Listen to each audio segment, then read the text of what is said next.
that many of these senators, these Republicans, they're worried about their own personal safety and the safety of their families, in addition to their own political futures as they consider how to vote. I think we have perhaps been underestimating just how horribly the tone and the way that a lot of these people are approaching members of Congress.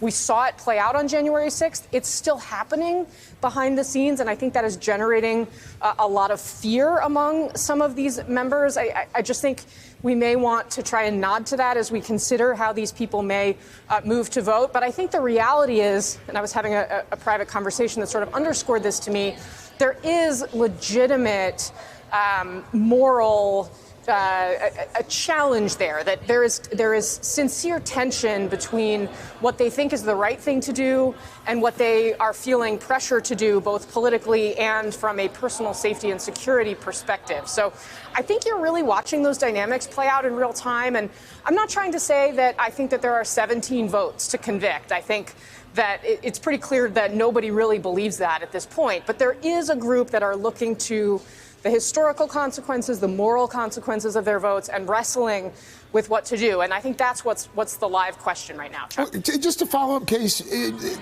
your assessment there, which quite frankly isn't something that I had considered, this idea that you've got senators who may be motivated by concerns for their personal safety or their family safety. Do you get the sense that that makes them more or less inclined to vote to convict? I think that they're worried, Craig, that if they vote to convict Donald Trump, that there may be people that would come after them who are supporters of the president's. I think, the temperature, and you see this a little bit in the politics that we report on, these state Republican parties that are censuring people.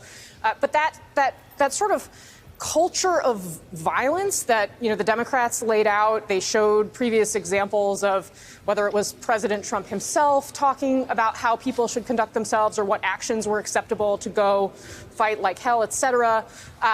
Those sentiments, I think, are very strong back in home states and districts, and they're hearing about it in emails and phone calls with very violent, disturbing language. Hey, thanks for watching our YouTube channel. You should know that you can follow today's top stories and breaking news and catch up on your favorite MSNBC shows all in one place. Download the NBC News app today.